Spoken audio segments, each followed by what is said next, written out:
హనుమంతునికి అర్జునికి జరిగిన పందెంలో ఎవరు గెలిచారో ఇప్పుడు మనం తెలుసుకుందాం. వనవాసం అనంతరం అర్జునుడు తన ధనుర్విద్య గర్వంతో భూమంతా తిరుగుతూ ఉన్నాడు. రామాయణ కాలంలో వానరసేన కట్టిన వంతెనను నాకు అక్కర్లేదు, నా బాణలతో ఒక్క క్షణంలోనే సముద్రం మీద వంతెన కట్టగలను అని అహంకారంగా ఉన్నాడు.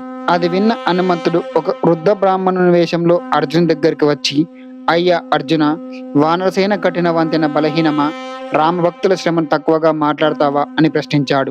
అప్పుడు అర్జునుడు నవ్వుతూ, నేను కట్టే వంతెన మీద ఎవరైనా నడిస్తే అది కూలదు అని అన్నాడు. ఆ మాట వినగానే వృద్ధ బ్రాహ్మణ వేషంలో హనుమంతుడు తన నిజ స్వరూపంలోకి వచ్చాడు. అప్పుడు హనుమంతుడు పందెం వేశాడు. నువ్వు బాణాలతో వంతెన కట్టు, నేను దాని మీద నడుస్తాను అని నిలబడితే నువ్వే గెలిచిన వాడివి, కూలితే నువ్వు ఓడిపోయిన వాడివి అని అర్జునుతో అంటాడు హనుమంతుడు. అర్జునుడు తన గాంధీవంతో అద్భుతమైన బాణ వంతెనను సముద్రంపై నిర్మించాడు. అది మెరిసిపోతూ బలంగా కనిపించింది. హనుమంతుడు తన మహారూపం ధరించి వంతెన మీద అడుగు పెట్టాడు. ఒక్కో అడుగు, రెండో అడుగు, అంతే వంతెన కూలిపోయింది. అర్జునుడు తల వంచాడు.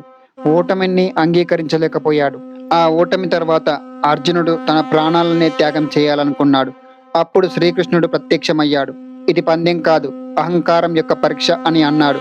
తర్వాత హనుమంతుడు అర్జున్తో అన్నాడు, నీ విజయానికి నేను అడ్డు కాలేదు, ఇక నీ రథ ధ్వజంపై నేను ఉంటాను. అందుకే కురుక్షేత్ర యుద్ధంలో అర్జునుడి రథంపై హనుమంతుడు ధ్వజంగా ఉండి అతన్ని కాపాడాడు. అహంకారం పతనానికి కారణం. భక్తి వినయం ఉంటే దేవతలే సహాయం చేస్తారు. ఈ విధంగా హనుమంతుని ఆశీర్వాదమే అర్జున్ యొక్క నిజమైన విజయం. ఈ వీడియో కనుక మీకు నచ్చినట్లయితే జై హనుమాన్ అని కామెంట్ చేయండి.